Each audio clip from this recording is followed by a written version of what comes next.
Good evening, good afternoon, and good morning to all of you tuning in from around the world. I hope you're all staying safe and healthy. My name is Luke. I am a producer here at How To Academy, and welcome to what I'm sure is going to be an excellent event. Today we are joined by John Green, award-winning author of, to list just a few, Looking for Alaska, Paper Towns, and The Fault in Our Stars, with over 50 million copies sold worldwide. Alongside his writing, he has created Crash Course, Blog Brothers, Project for Awesome, Mental Floss, and VidCon, all of which have cemented John as a founding father of using YouTube as a platform for education and community building. Following on from his hit podcast, John's latest book, The Anthropocene Reviewed, is out now.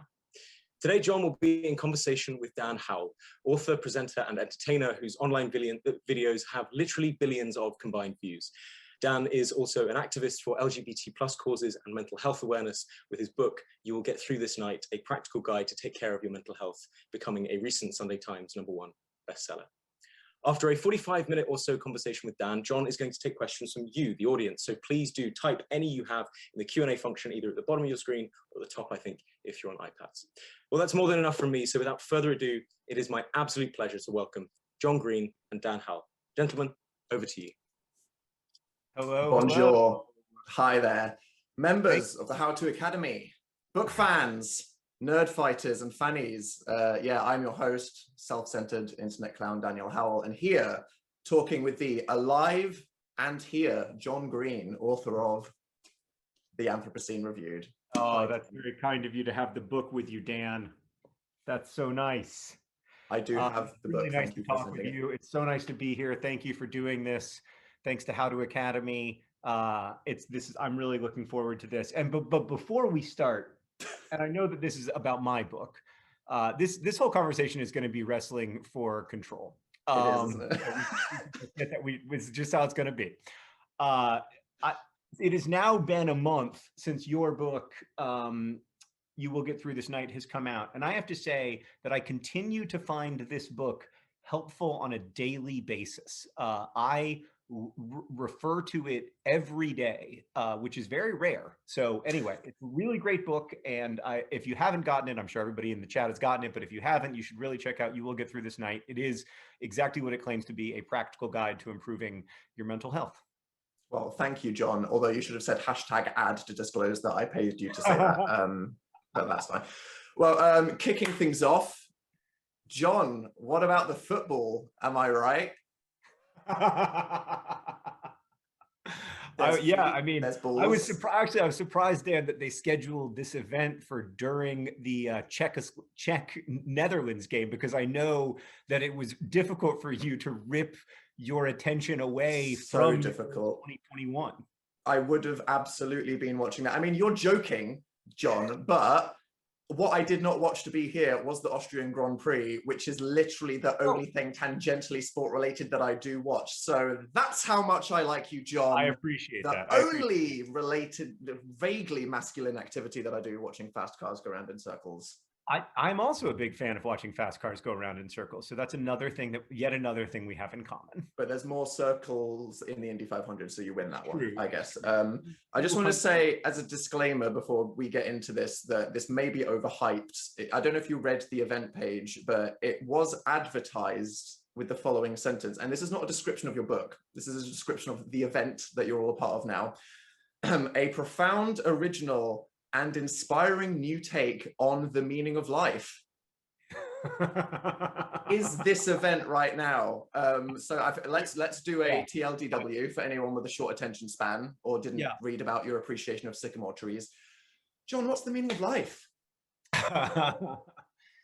Well, I mean, this is something that I think about a lot in the book, and that I think about a lot in my life, because you know, when Hank and I often talk about this, because we both feel like you kind of can't do anything unless you know what the meaning of life is.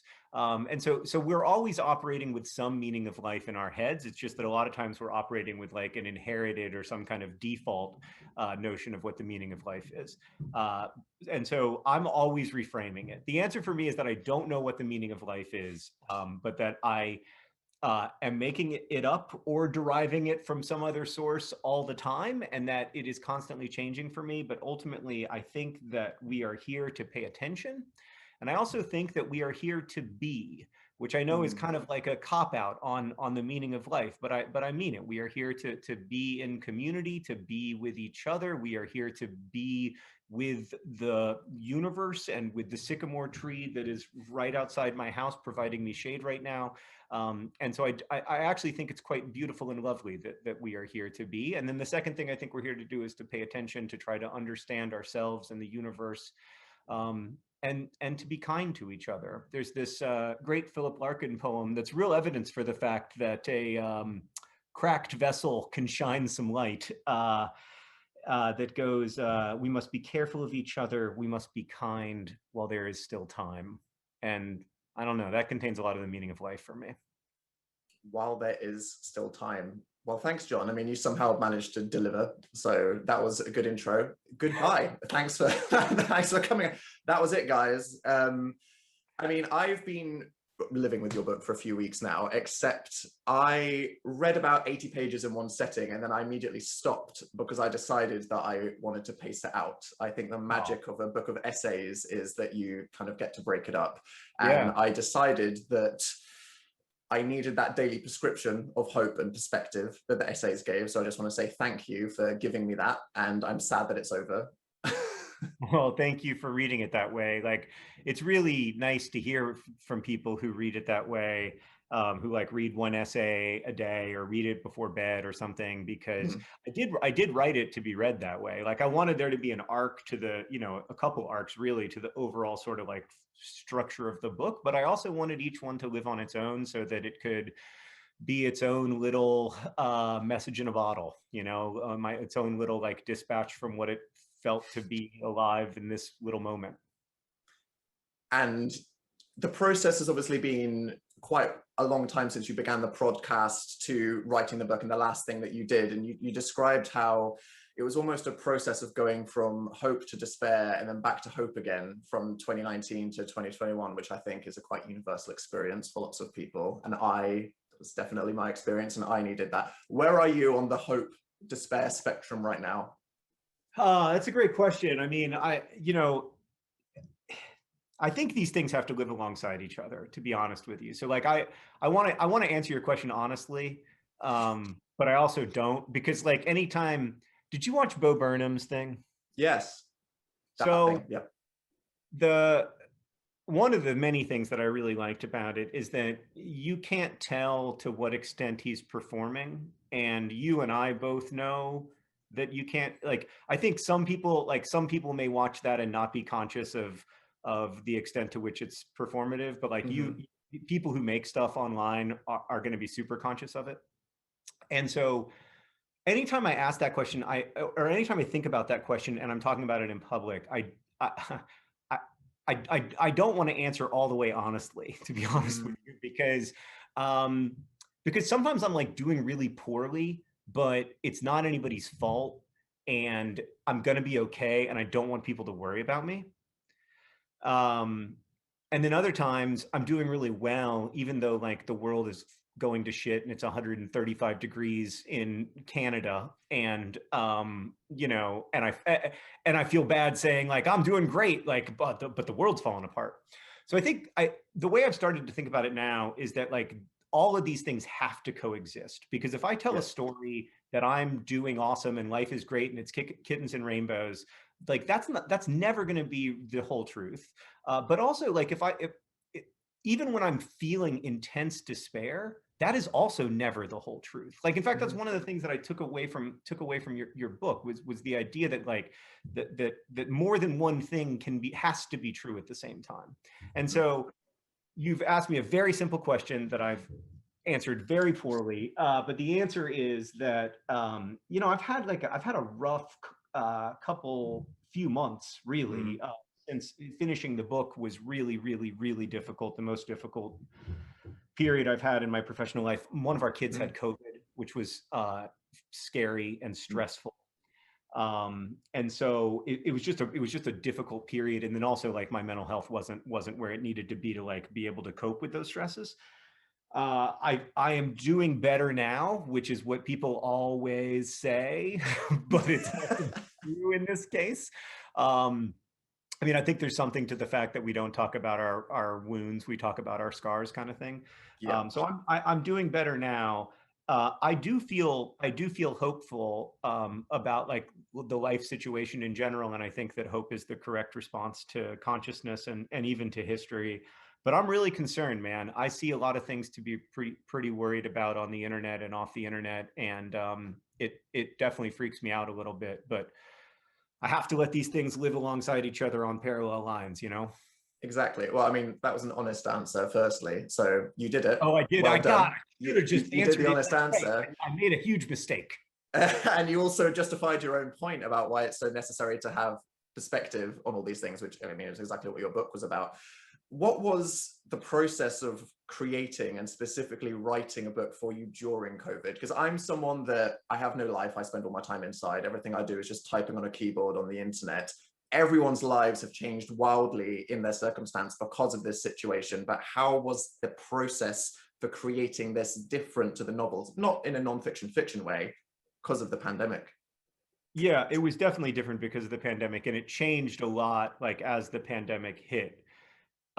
In sort of little obvious ways, like I had to become my own audio engineer, but then also in much bigger, deeper ways, which I guess would be two things. First, it became impossible for me to write about anything other than the pandemic because I I've never had a really healthy relationship with infectious disease. It's always been a site of anxiety for me with my OCD, and that got much worse. And so I was coping with it whatever way I could.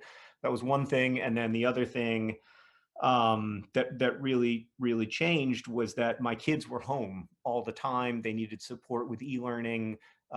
They had a lot of really big, difficult challenges in that process. And so Sarah and I really just had to kind of split up the day. And so my work, the work life that I'd grown and accustomed to over the last 20 years, I've had a very kind of lucky work life in that I get to do the same thing pretty much every day, which is what makes me happy. Just like completely and radically changed. Obviously, this isn't anywhere close to the most important losses of the pandemic, but it was my personal one. And so I had to change the way that I wrote, both like literally and figuratively, because I was changing what I was writing about, but I was also changing like the hours I was spending typing. And in a lot of ways I think that turned out good for the book because I was writing late at night. I was writing on the weekends. I was writing at 4:30 in the morning because I woke up scared and couldn't think of what else to do. And I found that by not having that same set routine, I was able to kind of start to write differently. Like I was able to think about different things that that essays could do. And so like some of the essays in the book that I like the most are the ones that are the least like the podcast, like Wintry Mix or the essay about plague and infectious disease. And those were only possible really because of the way I was writing. Well, for those of us that are in first world countries that are privileged enough to be exporting and creating vaccines, it looks like there is maybe a horizon in sight to this particular plague. Do you think, because the book, in a way, it's very timely for the pandemic, but you made your own point that it's actually extremely timeless. Do you think that we will remember the precedents from coronavirus for the next one? Because people said we weren't prepared enough for this. Do you think, that the Anthropocene is going to learn lessons? I hope so. I hope so. For this, I often look to history. And, one of the things that we see in history, including in recent history, is that so the first thing I'd say is that when an infectious disease stops being a big problem in rich countries tend to think that it has stopped being a problem. And that is the central reason why 40 million people have died of HIV/AIDS. And we need to remember that happened because of our collective failure. We had really effective treatments and interventions to minimize the loss of life associated with HIV/AIDS a long time before we began to even try in a meaningful way to implement them. The second thing I'd say is that looking at history, I do see times, many times actually, when in the wake of a severe infectious disease pandemic, people have, there have been big breakthroughs in the ways that we treat and deal with infectious disease, and things have gotten a lot better. And that's true with cholera in 19th century Britain. It's true of flu in the whole world in the early 20th century. And so I do have some hope. But look, the truth is that part of this has to be, and this is something I talk about in the book too, like immunity is a shared public space. And that's something I took from Eula Biss's brilliant book on immunity. And so as long as there are people who can't access primary health care, as long as there are people who can't have their illnesses diagnosed and identified early on in the disease process, we will always be at risk of global disease pandemics. Like this is as much a failure of having inadequate access to primary health care in poor countries as it is anything else. And so I hope that we'll change that. But it's a hard thing to change. It's a big thing to change. It's a different way of thinking about, you know, what the responsibilities of rich countries are to impoverished communities. And so we'll see. There was so much history in the book, which I thought was a central point of looking back and remembering the knowledge and passing it forward. How was that different to you in this nonfiction setting, incorporating so much of looking back at, you know, your favorite quotes, things that happened in the past, in terms of trying to tie it into the essays you were writing about your experiences? That's really natural for me. Like, I really like, I mean, one of the things I love about nonfiction is that when you're writing a novel, everything has to make sense, and like everything has to happen for a reason, and the characters have to be motivated by things that are clear and that the reader can comprehend. And when you're writing nonfiction, it just has to be true. And history is full of all these true stories that make absolutely no sense, that are bananas, where people behave in wildly irrational ways, including like large communities of people behaving in wildly irrational ways. And so I almost find like history sometimes to be a better model for me in understanding what the hell is going on with myself than I find fiction to be, because I often also behave in ways that I don't understand, and things happen to me that I can't comprehend, and like I feel like I'm a tiny boat on very high seas, and I think that's like a common feeling in history. So I think because I read a lot of history and I'm just interested in it and have been interested in it since we started Crash Course 10 years ago, like that part of it was like easier for me than a lot of the other parts. It's a shame that we're not together having this conversation for obvious reasons. But I loved how you described the highway trip as a geographical cure, and in terms of the things that we all miss from, you know, life, being able to travel. Obviously, other than appreciating the highway sites, you had a nice time, didn't quite solve the issue. How would you rate geographical cures for your own well-being? What's the importance in your life? They work, man. They work for some people. Like we have friends. When Sarah and I were first dating, we had these two friends, and their like relationship was really rocky, and like they were always just like on the outs and big fights at bars and everything. And then they announced one day that they were moving to Denver, and I was like, classic geographical cure. No chance of success. We all know what this is about. And I saw them like 5 years ago, and they've like completely changed who they are, and they like hike up mountains all the time, and they're very happy. So I can't say that like the geographical cure doesn't work. I can say that it doesn't work for me. Because the problem with the geographical cure for me is that I bring myself with me. And so like the only geographical cure that really works for me is if I'm able to like inhabit a different consciousness for those 5 days. Which I'm absolutely horrendously awful at switching off. One of the last holidays I went on with my family was to the Dordogne region in France, and I went there completely and utterly not switched off. And we actually visited, I think it was the Font de Gorme caves, which are kind of like a B tier Lascaux, and they are in fact the last cave where you can see polychrome paintings still. And we had to wake up at 6 a.m. It's not a tourist, because as you know, they do not want to make it an accessible tourist experience. You have to wake up at 5 a.m., sit on a concrete bench outside the cave in the rain, waiting for an old lady to turn up, who will then assess you, look up and down, and decide based on her schedule whether she wants to let you in briefly and see the cave, which is entirely fair enough. And I felt like that was appropriate. And I wish I had read your chapter on it before, because your perspective on it was wonderful and inspiring in a way. I went in and I saw these, and it gave me a complete existential crisis, because you see these things and your idea of history and human knowledge and how developed we were and how people express themselves, the geography of the earth, completely different to what I thought, seeing rhinos and lions and no deer and perspectives and scenes of people.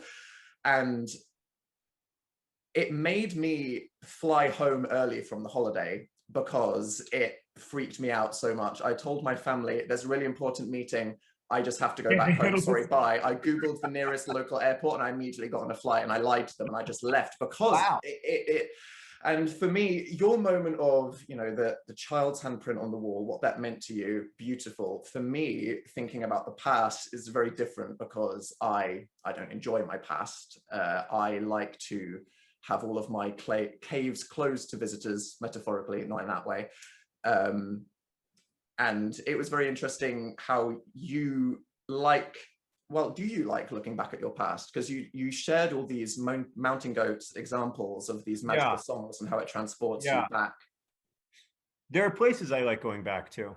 There are places that are very, very hard for me to go back to, and that I'm, that are really hard. But I do think that I feel an urge with the unresolved stuff from my past to understand it and to feel it and engage with it. I've never had that sort of stereotypically male urge to just push it down or ignore it or whatever. Like when I was a kid, my parents would always describe me as sensitive, which I was.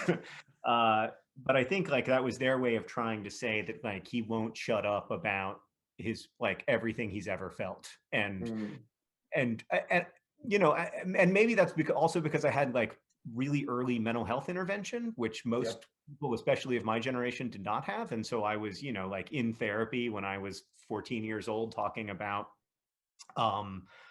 some hard stuff I'd been through and trying to process it. So I do think that I've learned my own experience is that if I process things, they are less.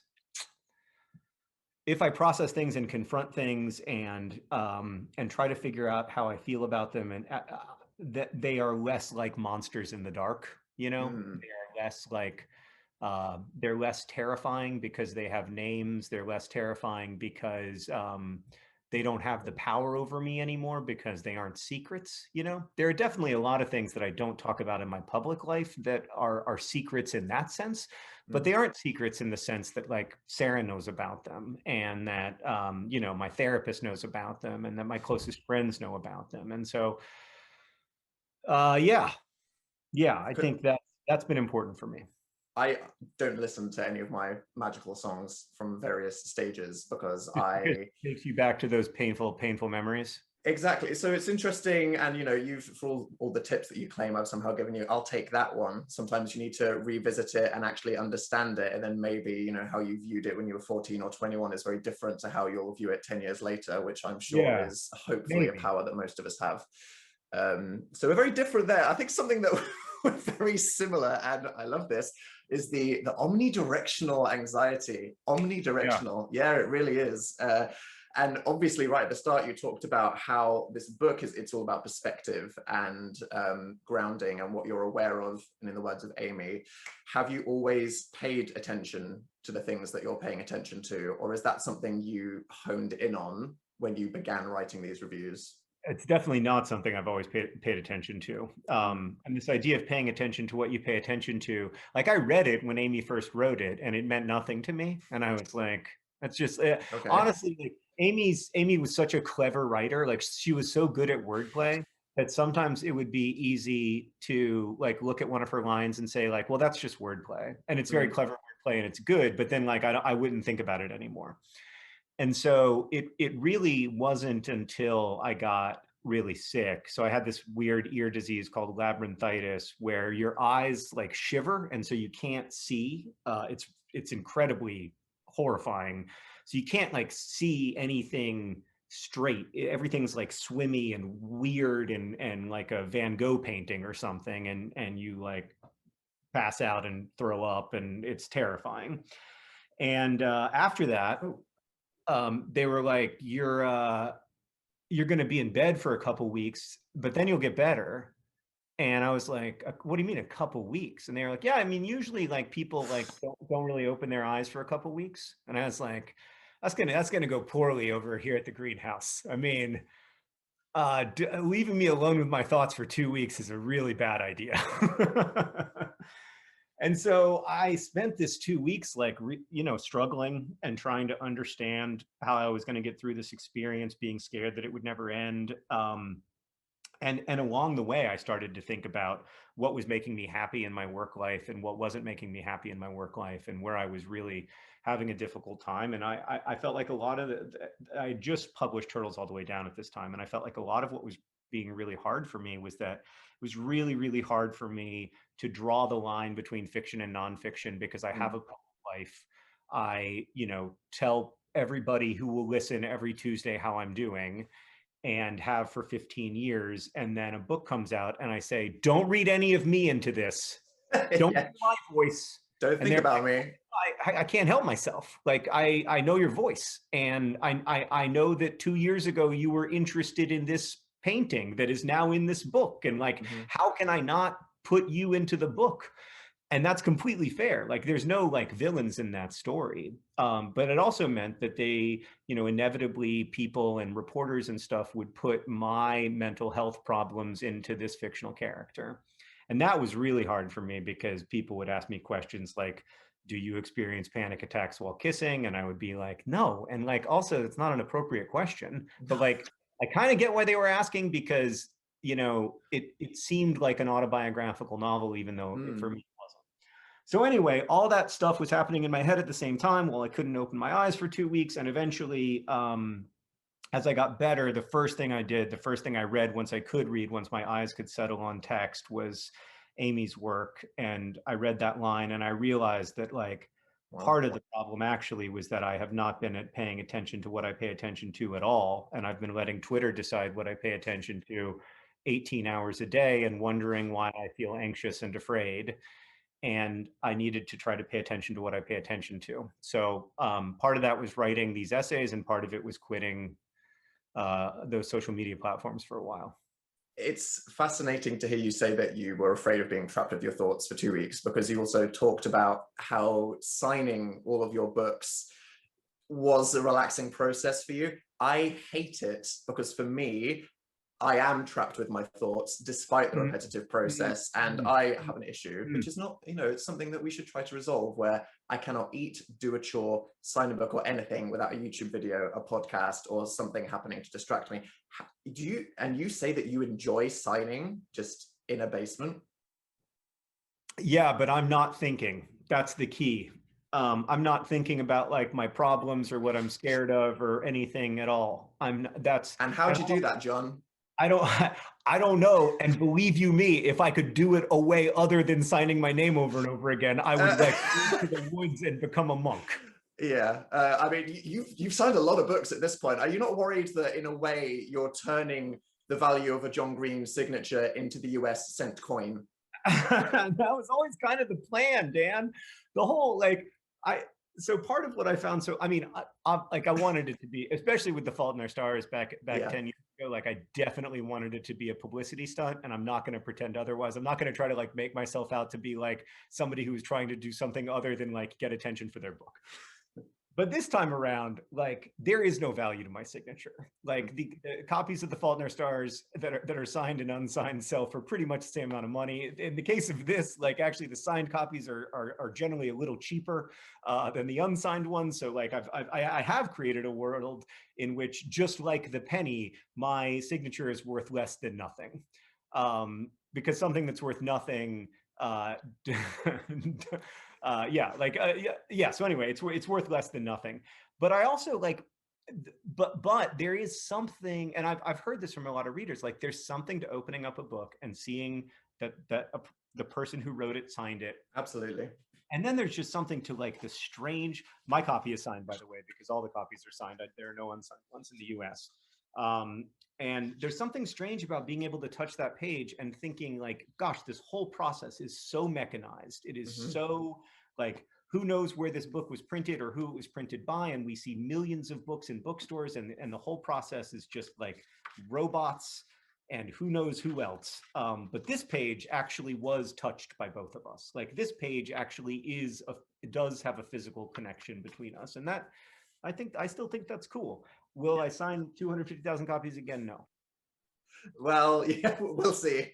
Pandemic 2, they'll be like, oh, let's just ship on a pallet full of paper. Let's just see what happens. But I think that me and most of the people watching this are probably very grateful that you did that, because what you said is very true.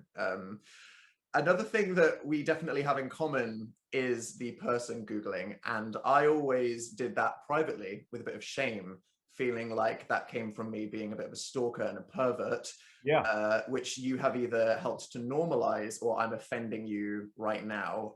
No. I hope I've that is. I did a bit of it today, just doing my job, not being a perv. And I read your Reddit AMA that you did. Well done on that. You dove in there. You took questions from people. One of the things that I saw was you mentioning how not everything made it into the book, but something that you thought was particularly interesting was that all thoughts are chemicals. I would love for you to even just briefly explain a bit more about that, what inspired it about you and what you had to say about it. Yeah, so I was talking with my brother years ago about, because I was like, we don't know what thoughts are made of, which is true. We don't know what thoughts are made of. And that's a weird thing, that we all have thoughts all the time. And it's sort of like one of the defining features of us. And we don't know what they're made out of, and we don't know why they happen. And we don't know almost everything about almost everything, but we also don't know almost everything about thoughts. But we do know, or think we know anyway, that everything that's happening in the brain is chemicals. It's chemicals changing shape. It's chemical reactions. It's ions moving from one place to another. And so on some level, like the feeling I'm having right now is chemicals. And this is distressing, right? Like it's hugely distressing to think like, oh my God, like the first time I fell in love, it was, my mother is calling me. You can take that if you want. No, I'll wait. Okay. I was like, oh my God, like if you think like, oh, the first time you fell in love, like it felt so special. But it was, you can't describe it. But it was just chemicals changing shape. Yeah, they don't care. But on the other hand, isn't there also something like a little bit of, for me anyway, isn't it there a little bit of a relief in knowing that like my OCD is chemicals changing shape, like a lot of other diseases, or to know that like when I'm not well, chemicals are changing and they'll probably change again.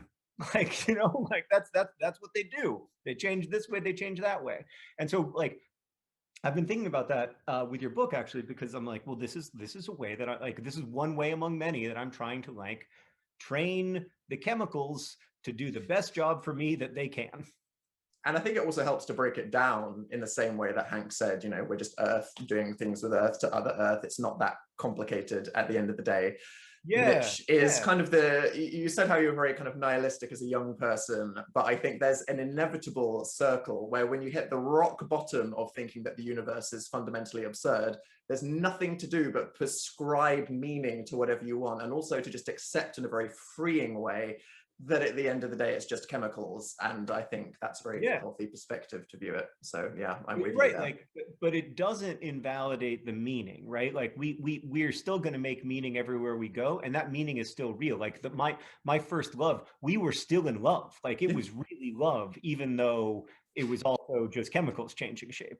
And on some level, like I am just chemicals changing shape, right? So like, but we can still, the meaning that we find, the meaning that we experience is still really real. To me, it's as real as a table or as anything else. And so that's what I wanted to, a lot of what I wanted to do in the book actually was to try to make the case that like, yes, this is all fundamentally absurd. Like the whole situation with humans is fundamentally absurd. The 5-star scale is fundamentally absurd. And like, have some fun with it, make some jokes about it, let's have some laughs. But like, yes, but at the same time, in the way that these things have to coexist, like it also has to coexist that life is profoundly meaningful, that loss is real and terrible, that joy is real and wonderful. And like finding a way for all that stuff to live together is the big challenge, I guess, of my life. And so this was, I've tried to write about it in some ways in the past, but like, because this was the first time I was writing about like how I actually feel and like what actually matters most to me, it was really my first time trying to like find a way to articulate how hard it is to find that stuff, to make it live together. And a lot of people obviously focus when they're trying to find that meaning on the making and the having and the saying and the going and the getting. And your whole point was actually the being is really the most important one. Yeah. Just in a day-to-day way, what are some of your favorite ways of just being? Oh, I love being with my kids. I love, I love being on a walk with Henry and seeing the things that he notices versus the things that I notice. I was just telling you before we started recording that after this, Henry and I are going to do a boxing workout, and I mostly just hold up the, I mostly get hit. Getting assaulted, yeah. Yeah, but I love being with them. I love being at a table with people I love at a dinner where the food is good and the conversation is great and there's nobody to tell me I can't tip back my chair. And that feeling of like just being with people I love and feeling like I'm the dumbest person in the room because all these like whip smart people are telling amazing jokes all around me and I can just sort of enjoy it. Mm-hmm. That's one of my, and the great thing about me being married to Sarah is that she provides that all the time. She's always the smartest person in the room. Hey. And so really when I think about, and then the last way of being that when you asked me that question, kind of three things popped into my mind at the same time. And the last one is I love being in nature. And by that, I mean like right now I'm in nature because like all of the stuff in this basement is made out of nature. And it's easy to forget that and feel like this is an artificial creation, but like all artificial creations are made of earth. On nature, yeah. But I love being outside. I love being in the shade of trees. I love, like being in, I have a garden. And so I like being in my garden and thinking about, just how to foil the groundhog gives you something to pass the time with. Yeah. Oh, Dan, I have terrible news. Oh God. Oh, so there's this groundhog that I write about in the Anthropocene Reviewed book, who's my nemesis, and she's been around for 6 years. And she always eats my vegetables and my fruits, and I hate her, and she treats me with absolute disdain. And I wrote this whole essay about her. And then at the end, and she didn't come out of her hibernation this year. God damn it, John Green! Stop making metaphors about things and then delivering us the news of crushing reality. It's terrible. I mean, I've actively hated this groundhog for so many years, but that's a kind of love. Yeah, exactly. And oh my God. I like when it got to like April 15th, I was like, gosh, it's late. I haven't seen her. And usually she'd dry my lawn. Usually be eating some strawberries by now.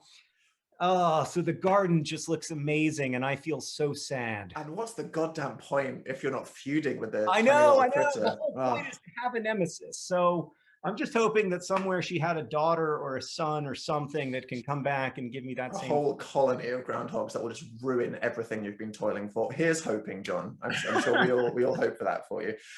It's hilarious that you're talking about the importance of nature when both of us have been extremely online. And I'm just going to claim that everyone here, I mean, fighters, nerds in the name, are all extremely online. What are you going to do about it? Yeah. I'm sure we've all hidden behind the keystrokes. We've all had very similar experiences with the best and worst things of the internet over the years.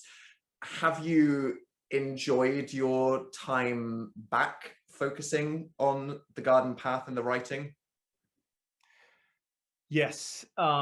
Yes. There's a phrase in your book that I had never heard before called a forest bath, which is like the experience of walking through the woods and Yeah. and just feeling rejuvenated and feeling connected and feeling aware of the fact that you are life and you are surrounded by life.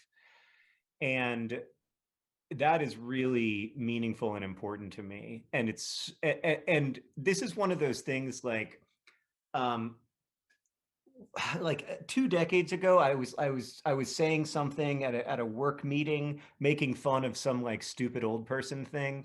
And one of my bosses, Eileen Cooper, who I really admire, she said to me, "You always need to be careful what you ridicule because in time you will become it."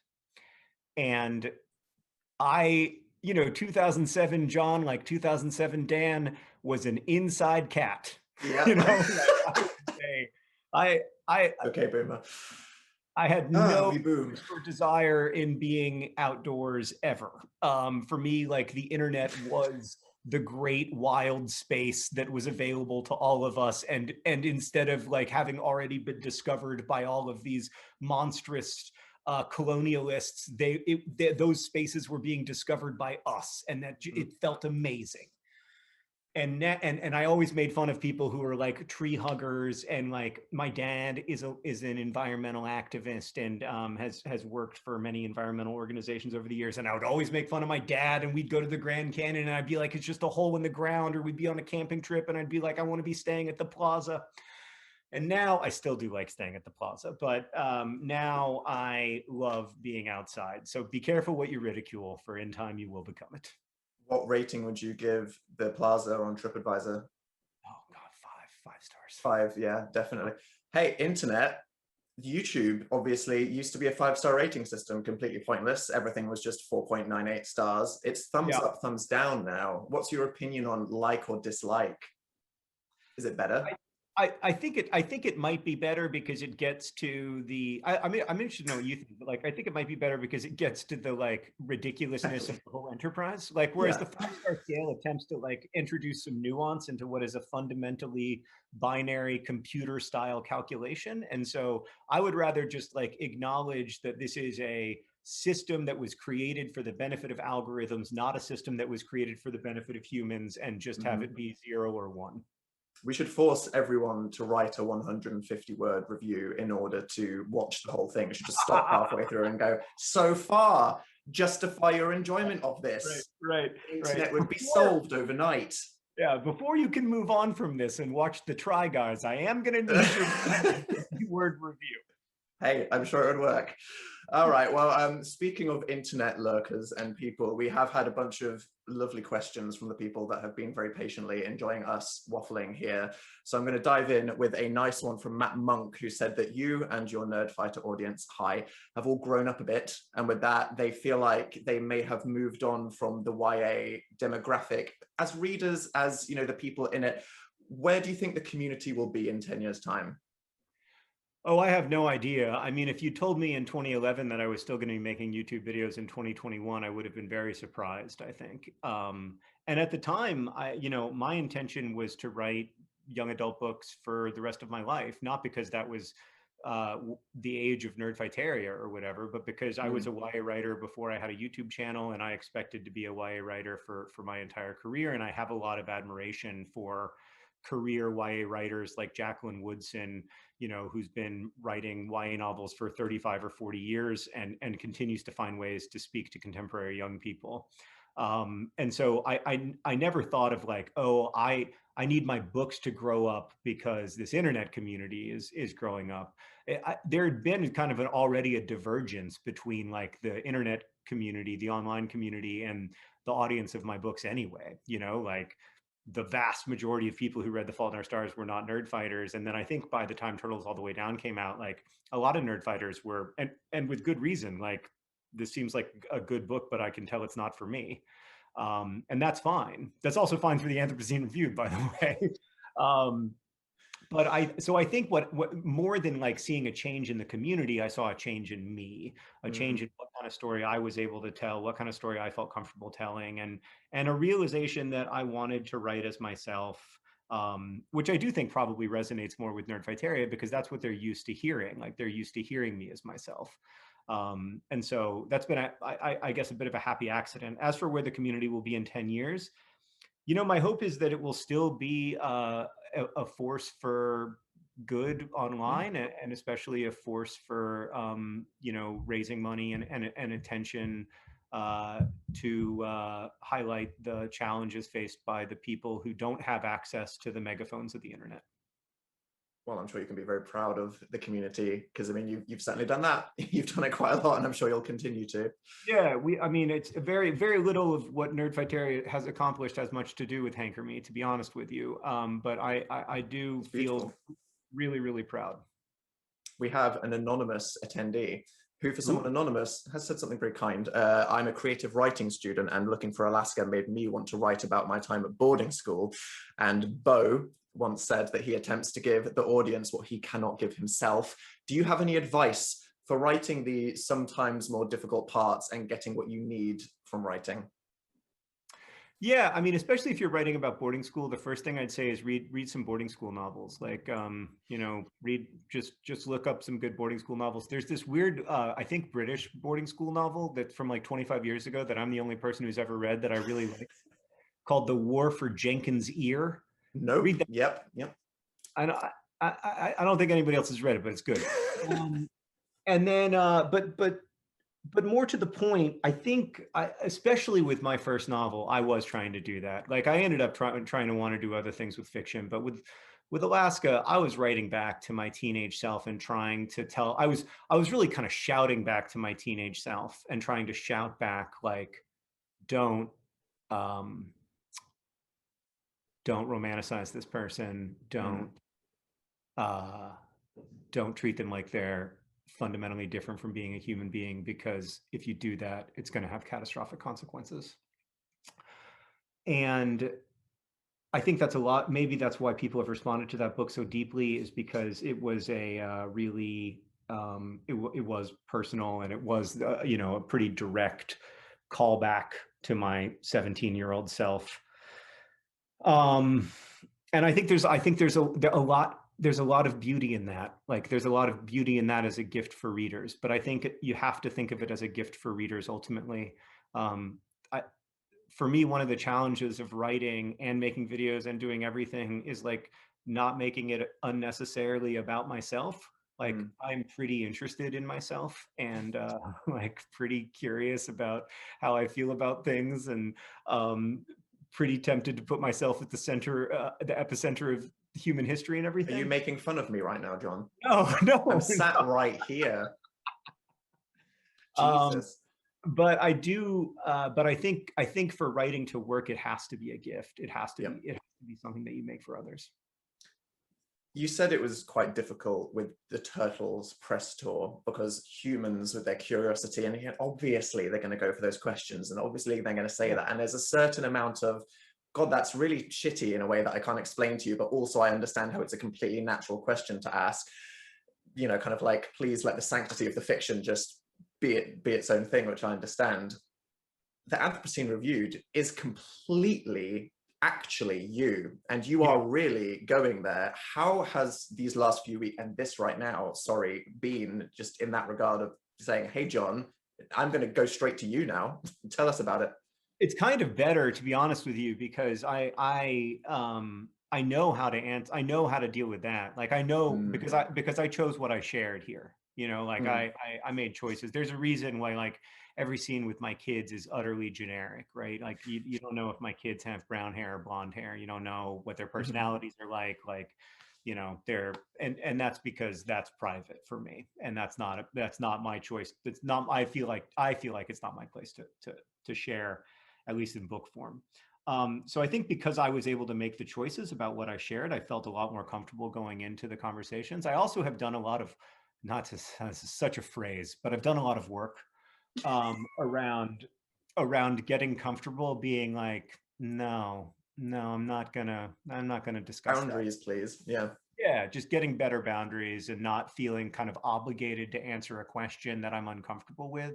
And that's a lot of where I got into trouble, you know, between really the success of The Fault in Our Stars wasn't ready for that. I mean, I don't think anybody is, when it happens, is ready for it, but I wasn't ready for it at all. And I think, you know, there's this natural inclination to want to answer people's questions as a way of being polite. But sometimes, like, I don't know the answer, or other times I really don't want to share the answer. So, well, that's, I'm glad that you've learned that. yeah, so that's been good. And then the other thing is that, like, because I was writing about myself, like, I didn't feel the same kind of tension between, like, well, I'm not a 17-year-old girl. Like, I'm trying to like write from a radically different perspective than my perspective. With this book, I can just be like, yeah, well, that's my perspective. And like, if I'm wrong, I'm wrong. That seems right. We've got a lovely segue here, actually, from a seal. They said, if Henry asks, where do museums get their stuff from? What would your answer be? That's a good one. A great question. I mean, I think I would say it depends on the museum. The British Museum, let's not go there. Yeah, That's so, horrifying. Oof. yeah, so he's, you know, he's 11, and he's certainly very aware of and alive to, because his mom worked in museums, and because it's just something that we talk about, he's, you know, aware of some of the ethical issues around museum acquisitions. But the main thing that I would say to Henry, actually, is that in the case of like an art museum, almost all of the artwork comes from rich people who gave their artwork to a museum, partly so that we would think more highly of them as rich people, and partly so that they could pay less taxes. And so that these art museums are sort of a way for rich people to lower the amount of tax that they pay, while also like increasing their reputations. And then in the cases of museums that have artifacts that were not purchased through capitalism, but were instead plundered through colonialism, I think I could also explain that very straightforwardly to Henry, which is that in the name of keeping something safe, or in the name of you know, trying to protect the value of something, many artifacts and works of art were removed from the communities where they mattered, and were taken to communities where they were treated as sort of exotic objects of rapture. And we have to, all of us who work in or think about museums have to engage with that reality, and we have to figure out what we're going to do about it. From explaining the truth behind museums to suddenly seeing that, you know, we're aware that we're turning the lights off because apparently the polar bears, does it give you a bit of hope that at least the next generation seems to be really, and let's say what it is, appreciating the truth of the universe that previous generations were not quite privy to? Yes, yeah, and I think a lot of that is the good part of the internet, and I think a lot of it is that we've changed the way that we teach kids in some real, or at least some kids, in some really encouraging ways. And so I have hope.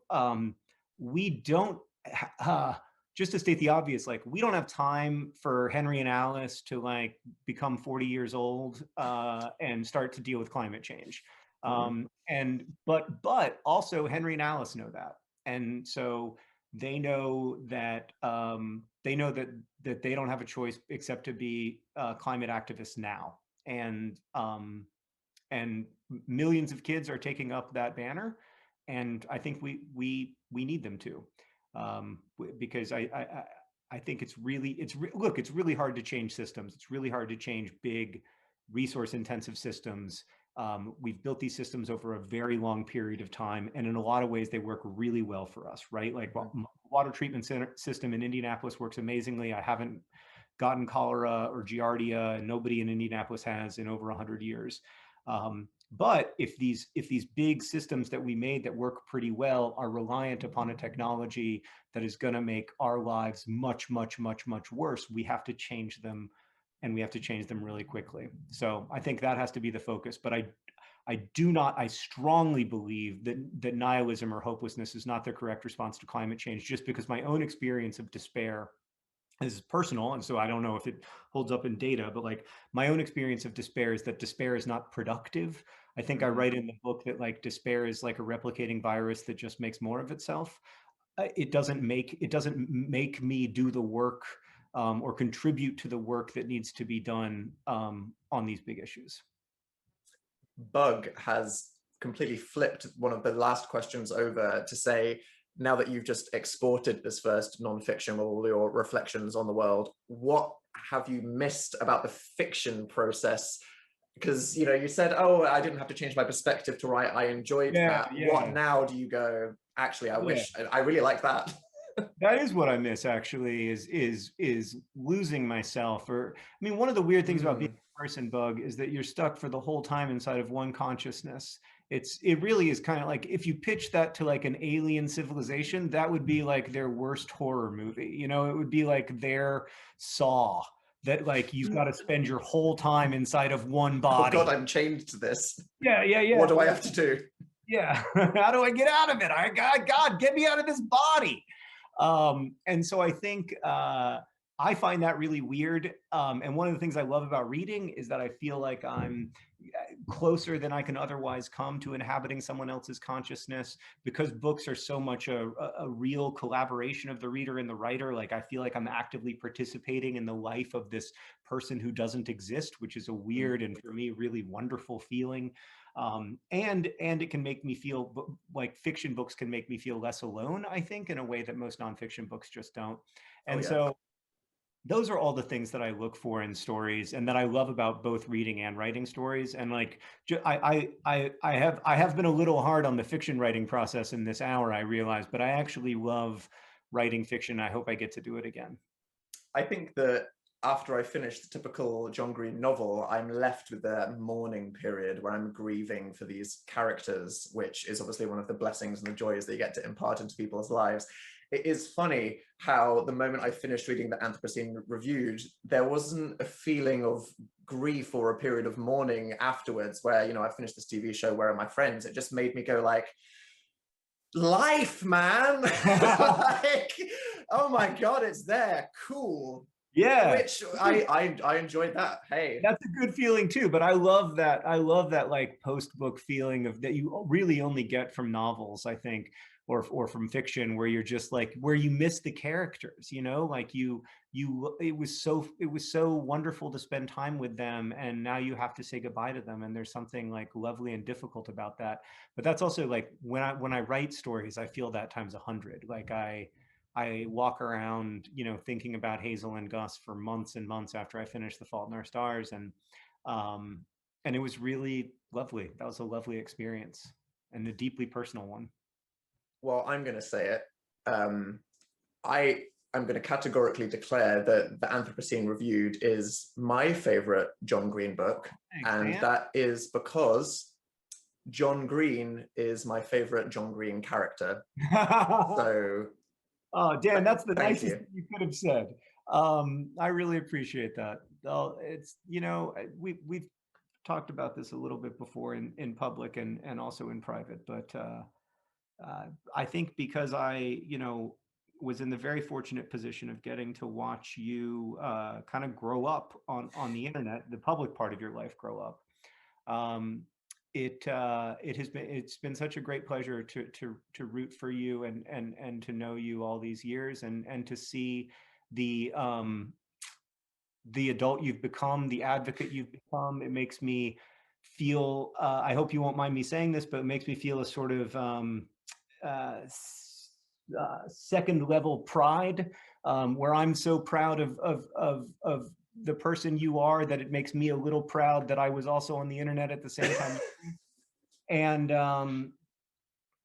so those words mean a lot to me, because I think very highly of you and your taste and the way that you write. And so that means a lot to me. Thank you. I think that and what you said about growing up over the years on the internet, that's something that everyone in this chat relates to. All the people that have been there as YouTube viewers when they were teenagers, now they're young adults, who knows what age they are now. We've all been on this journey together. And I think that this, you know, this book right here at a very timely time has given everybody a lot of perspective and hope that I'm sure that they're grateful for. Well, actually, you ruined teddy bears for me. I cannot look at a teddy bear anymore without thinking of Teddy Roosevelt ordering someone to slit a bear's throat. Awful, awful. I have my child. This is my childhood teddy bear right here. So cute. Harrods, can't look at it anymore. And when I was a tiny child, this bear had a red ribbon around its neck in a perfect little bow. Just imagine it looks more complete if you imagine a red ribbon around the neck. And one day when I was about 9, I was playing karate with it, and I thought, I'm going to take it off and turn it into a headband. Yes. The problem like was it was not tied on, it was stitched on, so it would forever look perfect. So I ripped it off, had great fun playing bear karate. And then when I went to go tie the bow back, I had this moment of realizing I will never be able to replicate the perfect bow. And I have now soiled this bear forever. And to this day, you can see the bit of red thread sticking out of its neck remaining from the stitching. And that taught me a profound lesson about learning to just accept certain inevitabilities and having to readjust and get a fresh perspective on things. So I have to say, there's something really beautiful about like the single red string that survived, though. It's a reminder of how like, it's a reminder for you that like you can see both the bear that you loved after that moment, but you can have a little hint of the bear you loved before that moment. Exactly. And I hope that bear can maybe be one safe place through which you can go back to parts of your childhood and be like, well, that was a fun memory. I turned this bear into a karate kid. Ruined it, cried a bit. Tell you what, I'll dig out my... Oh no, Dan just went silent right here at the end of the show. I don't know if anyone else can see Dan moving, but I can't. So I will wrap up without him. Comet rotation hits us. Oh, he's back. Sorry. Speaking in comet time, which I loved, by the time the meteor comes around again and we're all thinking, oh no, what's going to happen? What do you want the Anthropocene to have achieved? Just one thing. Oh, that's a great last question. When the comet comes back around, I will be 83 years old if I am lucky. And the one thing that I would like I would love, that's a great question, Dan. The one thing that I would love for us to be able to say in that year, I would love for us to be able to look up at Halley's Comet and say, we are dealing with our changing climate in a way that we as a species can be proud of. Here's hoping, or else. Or else. Yes. But hey, we all know about the polar bears now. I think actually that's a great goal, like, because it's just far enough away, but we also know it is going to happen. It's almost like the comet knows. It's like, you know what, guys, next time I see you, a couple degrees here or there, let's see how it's going. Yeah, I gave you the computer last time I was here. Yeah. By next time I'm here. What did you do with it, guys? Oh God, not that with the internet. Oh, the climate you did. Okay, fine. Yeah, poor comet. That comet is gonna see some shit, really. Woo! Well, thanks, John. Thanks for writing the book. Thanks for speaking to us here today. I'm sure that, I have so many questions just about the meaning of life, and I think that you lived up to the promise here at the How To Academy, so well done. Dan, thank you so much for this conversation and for all of your work over the last 15 years. I can't wait to see what you do over the next 15 years. Thanks to everybody for being here, and a huge thanks to How To Academy for making this all run so smoothly. It has been an absolute joy to be with all of you, and we really appreciate the time, and I hope you like the book. Thanks again. Bye.